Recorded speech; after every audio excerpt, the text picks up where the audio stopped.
Hey everybody, and welcome back to Kerbal Space Program RP-0. This is, of course, our Twitch recap episode from last week's live stream, where we were still kind of experimenting around with reusable-ish Mars landers, something to ferry a crew from Harmonia Station in low Mars orbit to the surface and then back up again. I guess the initial idea was to do so without having to refuel on the surface, using mostly drag and maybe some parachutes to get us close to a landing speed, and then use the engines as kind of a final nudge for a soft touchdown. So last week we experimented with more of a traditional aircraft design and some tilt engine shenanigans that have not really proven themselves out, although I'm not really willing to write the concept off just yet because I'm stubborn. This time I just this is the 10-minute slap together version thing that I did while getting ready to do the live stream. So I've literally spent about 25 minutes putting this together. It is more of a lifting body concept instead of relying so heavily on wing surfaces, which are heavy and make it hard to get this thing actually to Mars, because we do have to consider what kind of payload fairing it's going to ride up in, something like that. So hopefully, as we're moving through the transonic space, this will generate at least some drag, some lift. We don't, a lot of it's going to come down to our approach vector rather than actual surface area, although surface area does play a very, very large part of it. But I just kind of want to see what kind of um, what kind of numbers we can see off a lifting body before we start throwing wing segments on it. And of course, we've developed this really cool hangar bay system of insulating our engines from the airflow, which is, I think, just really cool looking, kind of Star Wars-esque, maybe. But we're going to adjust our flight path to bring us in at a much lower periapsis, somewhere at about 20 some odd kilometers or so that we can get down into the air quotes thicker air uh, quicker than normal, or quicker than we used to be doing, so that we can try to actually bleed off speed when we are in thicker air, instead of spending more time in the upper atmosphere, where the super rarefied air at Mars just doesn't really do you a whole lot of good. So we've already made our deorbit bird, and now as we cross into the nighttime side of Mars, we are inside the atmosphere proper and just kind of stalling for time. This is the big long wait to get down to the point in this descent trajectory where things actually start to matter. Although we will be paying close attention to our vertical speed, our rate of drop through the atmosphere, as well as our speed across the ground. See if we can't make some correlation to slowing our rate of descent with slowing our actual speed, I guess, be a good way to put it, and as well as seeing if we have any aerodynamic stability whatsoever with exactly zero aerodynamic control surfaces installed on this thing. And really, I think we're kind of at the bare minimum for thruster count as it sits right now. So, we'll probably be increasing those if we can use more RCS than control surfaces. It actually comes out ahead for us as far as sheer mass, although fuel consumption will be a added concern. Because really, it doesn't do us a whole lot of good to try to break through the atmosphere if we're using a whole lot of RCS fuel to keep our AOA right where we want it. So as we get down into some of the thicker stuff, and it feels weird referring to it that way, we do start to see some bounce and wobble, and this thing absolutely wants to kind of pivot, which is no surprise really, given that there's no control surfaces on it whatsoever. We're really just kind of going off of body lift, and there it is. We have been kicked around 180 degrees. A quick light of the engine will grant us more stability, or rather rock solid stability, as we can do pretty much whatever we want. And that spin was manually initiated, trying to pitch the nose back into the airstream to see if we couldn't regain some semblance of control just without such a drastic angle of attack. But this thing really wants to just kind of tumble, maybe come in butt first. So we'll swing it across the retrograde axis again and light up those two ELE engines, and then just kind of go for a terminal descent. So you might as well see what kind of fuel curves we're looking at after coming in so low and just letting it tumble for a while, although we absolutely could have let it come in a whole lot lower, which, I don't know, we'll kind of figure out as this descent burn goes on. If we wanted to go for a suicide burn, we'd probably be looking at just a little bit less on the delta V figures, but all hopes of this particular prototype being able to land and then launch back to orbit without refueling is completely dashed. Really, this whole reusable Mars taxi thing might be a pipe dream. I've got several ideas for two-stage designs that could be, the upper stage could be attached to a new descent stage in orbit, as well as having the engine surface. But that's, I guess we'll get to some of those later after I start building out and prototyping designs. So as we're coming in here closer to touchdown, I'll just turn you over to old me for live-ish commentary during the broadcast. What do you mean, vapor in feed lines?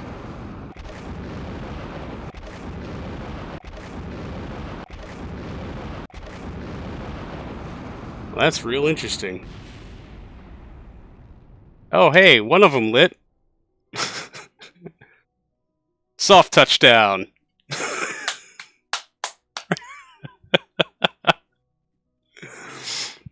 Good thing Mars is pretty spongy. Alright, now I can catch back up with chat. I'm really sorry, everybody. Band have had 2 gigs canceled so far. Ooh. Well, I hope you're not out too much money on those. A friend with cystic fibrosis. You're worried she wouldn't survive it if she got it. Yeah, I can understand that. My mother-in-law is rather immunocompromised. My parents are all pretty old. Yeah. Up in arms, more like down in landing legs. Oh, palsy. Used heat shields from Chaka-Monkey. They were so good at slowing the landers down they become unstable at low altitude and speed. You had to add parachutes for stability. Ooh. I thought of building a Starship kind of lander. Sort of. That's kind of what this was looking at trying. I mean, as you can see, it kind of works. Vapor and bead lines. Alright, revert flight. Let's take back to the VAB. So with those lessons learned, we'll get back into the VAB and make some smallish adjustments to this. Namely, we're going to add more fuel. So first we'll toy around with the spacing on these engine nacelles. They're basically carrying 90% of our fuel loadout. I do want to be able to shift some fuel backwards, but it is absolutely essential that we be able to deposit cargo onto the surface, and that these engines would be low enough to be serviceable and replaceable by any crew on the ground. So we're really kind of locked into having these cargo bays being the very aft section of the spacecraft, which doesn't really give us a lot of options as far as how we can pump fuel around to maintain stability as we're cutting through the atmosphere. So our next resort, I should say, is to add some aero brakes onto things, and well, we can't really add them on the cargo bays directly. So that is the most aftwardly point on that outside where we actually can add some air brakes to hopefully help keep our butt pinned to the rear and maybe give us some semblance of stability as we're tearing through the atmosphere at 3 kilometers per second or so. We'll also start to add a few more RCS ports just to see if maybe we can't gain in a little bit more stability on this, or at least give us some more control authority than what we have currently, as well as a few more eligible engines. We'll make sure to fuel up those tanks, although that does put us way over our tonnage limit. So just for the time being, we're going to add a controller core here, close up that cargo bay, and then, well, I guess landing legs would be prudent. We do intend on kind of vertically landing this stack, although not quite at that high up. They just, they'll do for the time being. Like I said, this is just a prototype, so we've got a lot of room to play around with things. So we'll go ahead and fire up our simulation, putting us into a nice, even 250 kilometer orbit around Mars, and get ourselves pitched around into our retrograde vector. We should be quite a bit heavier now, so I'm actually hoping that this will mean we can actually keep the engines lit and at their lowest throttle setting, just to kind of neutralize our descent, instead of having enough TWR to overpower us and push us upward again, which I think has flubbed every single landing on Mars I've attempted recently.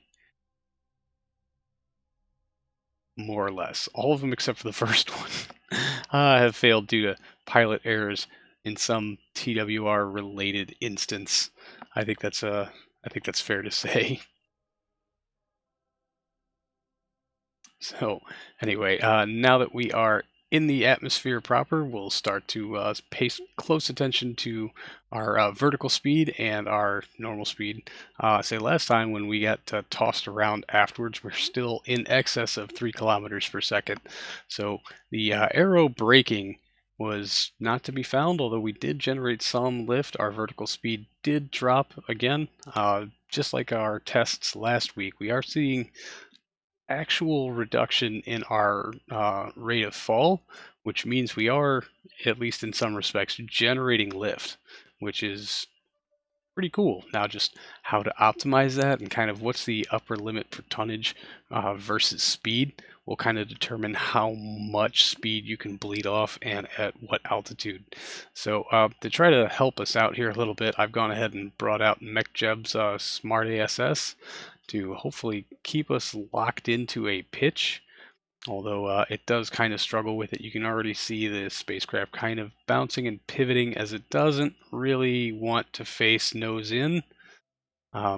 It really wants to spin us around. So we'll try deploying the air brakes and see if that doesn't help keep that butt pinned behind us and keep our nose into the wind, and maybe see if we can't bleed off some of this speed.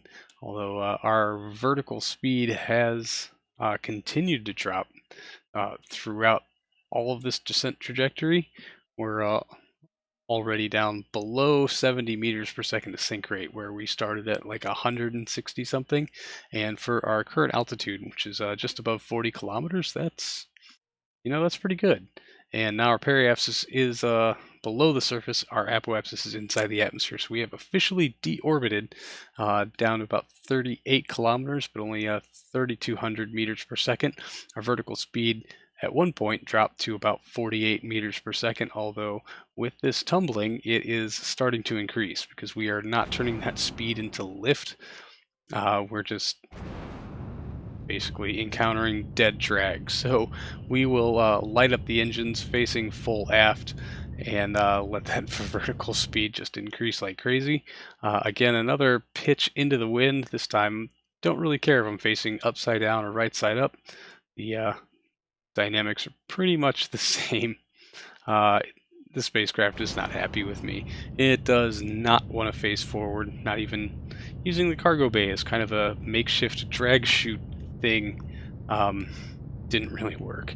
So we're just going to leave those engines full bore, and now that we're down to about 22 kilometers or so, we'll just try to kill off as much of this horizontal speed as we can, in hopes that maybe we can at least pull a nice soft touchdown. That would be the second realm of things that we want to test.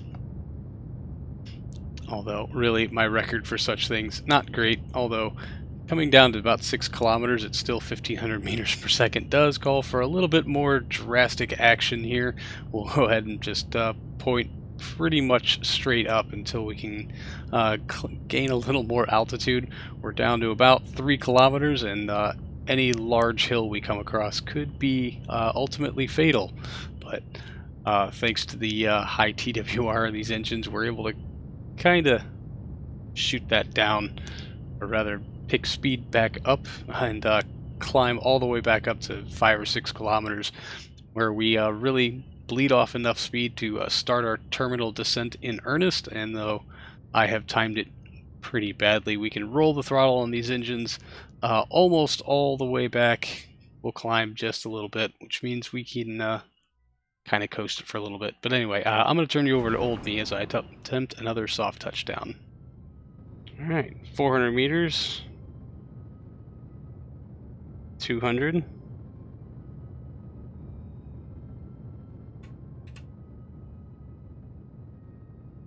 100, dang it, going up.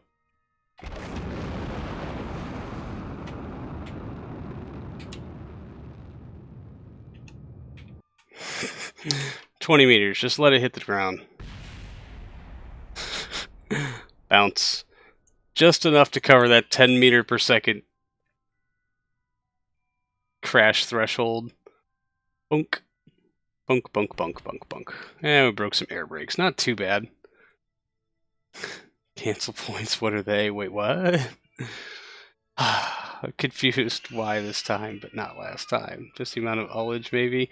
Yeah, it'll buff out. It'll be fine. Everything will be absolutely 110% A-okay. This thing is in great shape. No one has anything to worry about. Everyone is going to survive this one. For sure. Oh, channel points, not cancel points. Did I read that wrong? Yeah, I did. Yep. Can we, nope, nothing touches the ground. Okay. Revert. Vab. Let's try a little wing section thing. So we're going to give in and try a little wing section thing in hopes that maybe we can just get the control authority we need, or the stability rather that we need to keep the nose in the pointed in our direction of travel long enough to actually bleed off some speed in earnest.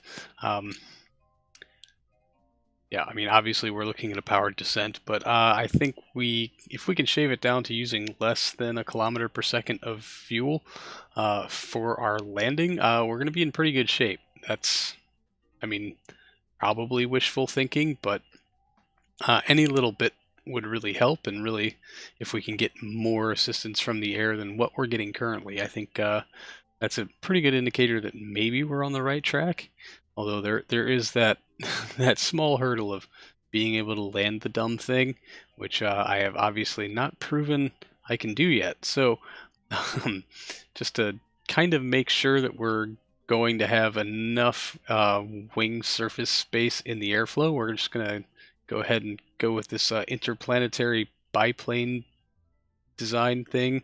I refer to it as a box wing, but interplanetary biplane sounds just so much more accurate, I guess, is the word we're looking for.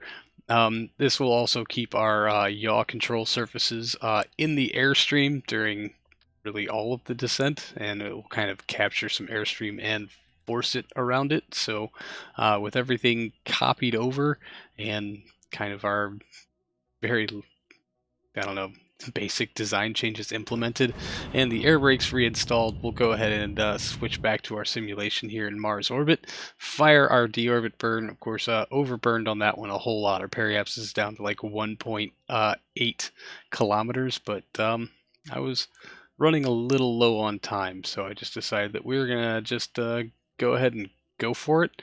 So we've made most of our trip around Mars, and we're now going to get our nose angled up and get ourselves into the airstream. We'll go ahead and deploy the air brakes now, although they're not going to have any real effect for a good long time. Maybe what little effect they do have will be enough to offset things and help keep our nose into the wind, although this is not proving to be helpful at all. So we'll just fold them back in and kind of admire the view. We do still have some wonky yaw instabilities, which doesn't shock me even a little bit. There's not enough atmosphere to really do much with. It will really just have a much greater effect once we get in a whole lot lower. So once again, relying on Mech Jeb's Smart ASS just to hopefully help us keep our nose pinned where we want it. Although it is dancing around quite a bit, we still have far more stability now than we did at this similar point in any previous descent. So despite our landing legs being kind of offset, really, or maybe it's our thrusters that are offset, maybe that would explain some things. Well, I guess I'm just now noticing this, so I'll have to go back and take a look at it later. And well, as we get much lower in the atmosphere, down to about 49 kilometers now, we'll start to transfer some fuel into more aftwardly tanks, at least to the best of our ability, as well as locking some of those tanks off just to help keep the ballast as much to the rear as we can. Although, admittedly, I think right around our center of mass is about the best we can hope for. Were this any newer version of KSP where I had fuel transfer or fuel prioritization, we could definitely make it so that it drains from the front fuel tanks first and then moves to, more afterwards. Of course, that would change things up quite a bit when we had to do our drastic pitch maneuver, our drastic nose up to put the engines into the wind for that final engine ignition for terminal descent. But as we are getting into the sub 30 kilometer range, we start to see some very lovely heating effects, and we start to actually bleed off speed. Now, we do have our vertical speed down to, well, we had it down to around 30 some odd meters per second, although it's starting to really pick up now that we are actually shedding speed and creating drag. Now, the good news is we seem to have found a particular moment of aerodynamic stability, where we are actually staying relatively pointed in our prograde vector. The problem is we don't have enough aerodynamic control authority to get that nose up high enough to where we can actually start kicking out lots of lift. And even with this kind of bouncing around, we do have our vertical speed dropping down closer to 20 meters per second, although the longer our nose stays less than 15 degrees above prograde, the more that vertical speed starts to increase rather than decrease. Now we can very momentarily pitch that nose up and cause that vertical speed to fall. It's just it's not enough. We don't have the pitch authority in this rarefied atmosphere and for the surface area of our control surfaces to really kick that nose up and hold it there. Nor do I think that we actually have enough mass towards the rear to help really hold that angle of attack. The good news is we're very technically flying. The bad news is we're gonna hit the surface going real fast. Our vertical speed, our sync rate's down to about 56 or so meters per second. It's going to be well above 65 by the time we pile into the surface, because there's really just no leaving this heading, and the engines will not ullage because of deceleration due to drag. And that, unfortunately, is where I ran out of time for the stream. So we don't get to see this hit the surface today. Maybe next week. Anyway, that's going to do it for this one, everyone. Thank you so much for hanging out. I really do appreciate it. And I will see all of you in the next one. So until then, see you later.